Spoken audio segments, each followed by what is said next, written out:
Bismillahirrahmanirrahim. Assalamualaikum warahmatullahi wabarakatuh. Puji syukur kita panjatkan kehadirat Allah Subhanahu wa taala. Semoga kita semua selalu berikan nikmat kesehatan dan setiap aktivitas yang kita lakukan selalu diridhoi oleh Allah Subhanahu wa taala. Salawat beriring salam kita kirimkan ke roh Nabi besar Muhammad sallallahu alaihi wasallam dengan berlapaskan Allahumma sholli ala Muhammad wa ala ali Muhammad. Alhamdulillahirabbil alamin. Kita masih dipertemukan pada pembelajaran hari ini.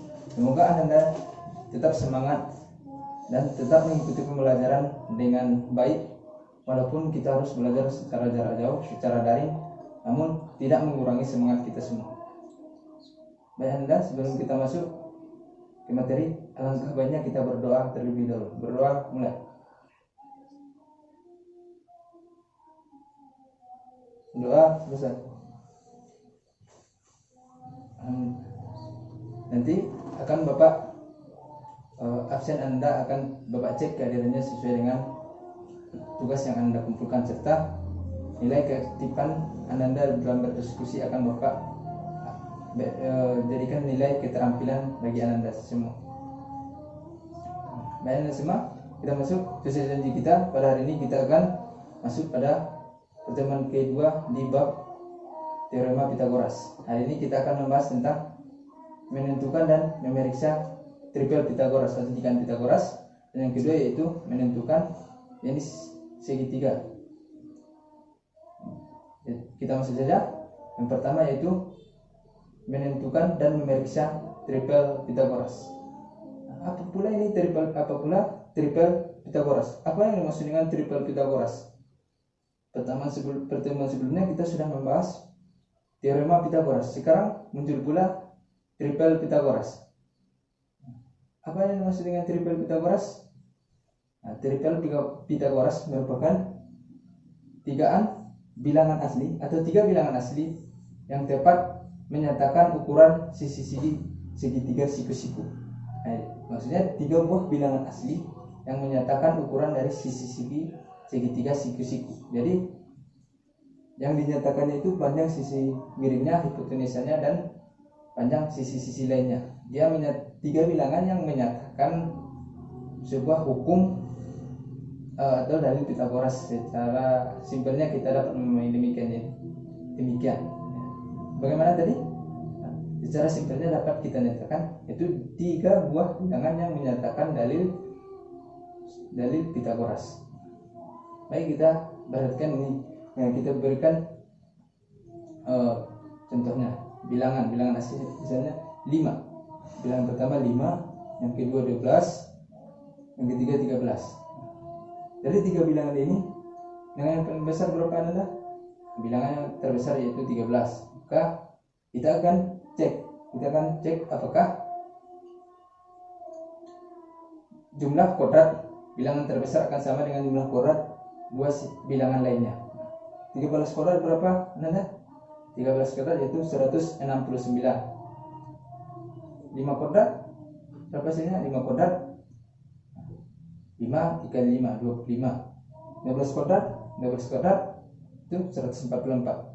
Jika kita cek 169 dan dua bilangan lainnya yang lebih kecil dari 13, jumlah kodratnya berapa? 25. Tadi 25 ditambah 144. Ini tambah 144 169. Ternyata jumlah kodrat dari bilangan terbesar yaitu 13 sama dengan jumlah kodrat dari dua bilangan lainnya, jumlah kodrat dari 5 dan 12. Sehingga ini merupakan triple Pitagoras atau tigaan Pitagoras karena memenuhi dalil Pitagoras. Selanjutnya, contoh yang kedua. Ini adalah Bapak juga mempunyai tiga buah bilangan. Bilangan yang pertama 2, 3, dan akar 13. Buktikan apa ini bilangan ini, ketiga bilangan ini merupakan sebuah triple Pitagoras. Jika kita selesaikan, kita kodratkan akar 13, hasilnya akan sama dengan jumlah dari akar jika kita kodratkan akar 13, hasilnya akan sama dengan jumlah dari kodrat 2 ditambah kodrat 3. Pasti akan sama, karena 2 dikodrat ditambah 3 kodrat hasilnya 13. Namun 13 akar 13 ini apakah bilangan asli? Ya, tentu ini bukan bilangan asli karena dia dalam bentuk akar. Ini bilangan rasional. Maka sesuai syarat tadi, dia tidak dapat kita katakan triple Pitagoras atau tigaan Pitagoras. Sehingga 3 bilangan ini, 3 bilangan tadi 2, 3 dan akar 13 bukanlah merupakan triple Pitagoras. Jadi dari yang sudah kita bahas dapat kita simpulkan bahwa tigaan atau triple Pitagoras itu adalah sebuah bilangan asli yang menyatakan panjang sisi segitiga. Jadi intinya dia harus bilangan asli menyatakan panjang sisi sebuah segitiga siku-siku. Atau secara simpelnya bilangan asli atau 3 buah bilangan asli yang menyatakan dalil dari Pitagoras. Anda materi yang kedua yaitu menentukan jenis segitiga. Bapak berikan sebuah gambar. Ini perhatikan gambarnya. Segitiganya kita punya 2 buah segitiga. Nah, segitiga yang pertama itu segitiga A, B, C absen. Nah, kita juga sudah mempelajari segitiga siku-siku. Nah, di belakangnya yaitu segitiga berbentuk siku-siku, yaitu segitiga A, B, C. Sisi-sisinya, perhatikan sisinya sesuai dengan nama sudut. Kita beri nama sisi-sisinya sesuai dengan sudut-sudut di depannya. Nah, misalnya kita perhatikan segitiga AB C absen, maka sudut di sisi di depan sudut A, sisi di depan sudut A kita misalkan dengan A1, A kecil 1. Kemudian sisi di depan sudut B, maka kita misalkan B1, dan sisi di depan C absen kita misalkan C1. Dari situ kondisi ini bagaimana kita mengetahui bentuk apakah segitiga tersebut. Kita fokus saja kepada segitiga A, B, C absen. Jika kondisinya sisi A1 kuadrat kurang dari sisi B1 kuadrat ditambah dengan C1 kuadrat, maka segitiga tersebut, segitiga AB C absen tersebut merupakan segitiga lancip di A. Nah, sekarang jika kondisinya B1 dikuadratkan kurang dari A1 kuadrat ditambah C1 kuadrat, maka segitiga AB C aksen tadi adalah segitiga lancip di B. Selanjutnya ini kondisi yang gambar kedua. Kita mempunyai segitiga A, B, C aksen juga. A, B, C aksen. Di belakangnya terdapat bayangan dari segitiga siku-siku. Nah, kondisinya jika sisi A1 besar dari jumlah sisi B1 kuadrat ditambahkan C1 kuadrat. Jika kondisinya sisi A1 kuadrat besar dari B1 kuadrat ditambah C1 kuadrat, maka segitiga A, B, C aksen itu merupakan segitiga tumpul di A. Nah, dari 2 gambar yang Bapak berikan, 2 kondisi yang Bapak gambarkan, maka dapat kita simpulkan yaitu jika bentuknya pertama, jika bentuknya segitiga siku-siku, maka jumlah sisi miringnya pasti akan sama dengan jumlah 2 sisi lainnya yang kita pelajari sebelumnya. Nah, kemudian gambar yang kedua tadi, gambar yang pertama tadi, gambar yang ini, maka jika jumlah sisi miringnya kecil dari jumlah 2 sisi lainnya, kita ambil miring yang A1 atau miring yang B1, maka segitiga tersebut adalah segitiga lancip. Nah, namun jika kondisinya sebaliknya, jumlah sisi miringnya, sisi miring gambar yang kedua ini ya, perhatikan, jika jumlah sisi miringnya lebih besar dari jumlah kodrat dua sisi lainnya. Jika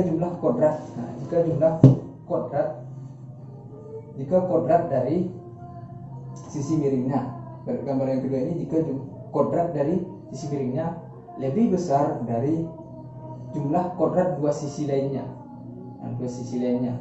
maka dia segitiga tumpul. Itu kesimpulannya. Nah, sekarang kita masuk pada contoh soal menentukan jenis segitiga. Soal yang pertama adalah perhatikan, panjang sisi sebuah segitiga adalah 10 cm, 20 cm dan 25 cm. Tentukan jenis segitiga tersebut. Kita akan menentukan jenis apakah segitiga tersebut. Dari ketiga sisi segitiga tersebut, ketiga bilangan yang terbesar berapa Anda? 25 cm. Berarti ini adalah merupakan sisi miringnya. 25 jika dikuadratkan hasilnya berapa? 25 dikuadratkan hasilnya 625. Kemudian kita jumlahkan kodrat dari dua sisi lainnya.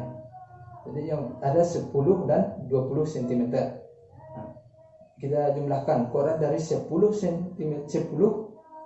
dan kodrat dari 20. Berapa kodrat 10?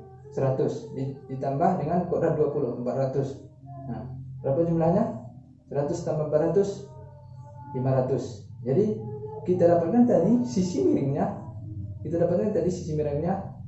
Kodrat sisi miringnya 625. Sementara jumlah kodrat dua sisi lainnya yaitu 500. Jadi di sini 625 lebih besar dari 500, atau kodrat 25 dikodratkan lebih besar dari 10 kodrat ditambah 20 kodrat. Maka jenis segitiga ini adalah segitiga tumpul, karena sisi miringnya lebih besar, kodrat sisi miringnya lebih besar dari jumlah kodrat dua sisi lainnya. Kita masuk pada contoh yang kedua. Panjang sisi sebuah segitiga 6 cm dan 7 cm. 6 cm, 7 cm dan 8 cm. Kita akan menganalisis atau kita akan menentukan jenis segitiga apakah ini dari tiga ukuran sisi yang diketahui. Dari ketiga ukuran yang diketahui, panjang sisi miringnya berapa? Kita lihat bilangan terbesar, yaitu 8 cm. Kodrat dari 8 berapa? 64. Jadi kita akan cek apakah 64 ini lebih besar atau lebih kecil dari jumlah kodrat dua sisi lainnya, yaitu 6 dan 7. Kita jumlahkan kodrat dua sisi lainnya, yaitu 7 kodrat ditambah 6 kodrat. Berapa? 7 kodrat 49 ditambah 6 kodrat. 6 kodrat 36. Berarti 49 ditambah 36, 85. Jadi apakah 85 lebih besar atau lebih kecil dari 64? Lebih besar 85 lebih besar dari 64, atau 64 lebih kecil dari 85. Jadi sehingga sisi miringnya lebih kecil dari jumlah kodrat sisi miringnya. Kodrat sisi miringnya lebih kecil dari jumlah kodrat dua sisi lainnya. Itu A kodrat kecil dari B kodrat ditambah C kodrat, sehingga jenis segitiga tersebut adalah segitiga lancip. Itulah jenis segitiga soal di atas, itu segitiga lancip. Baik Anda, demikian pertemuan hari ini. Jangan lupa kerjakan tugas yang diberikan, karena itu merupakan presensi kehadiran Anda, dan terus belajar tentang materi-materi sebelumnya dan materi hari ini. Mohon maaf atas segala kekurangan. Bapak akhiri, wabillahi taufiq wal hidayah. Assalamualaikum warahmatullahi wabarakatuh.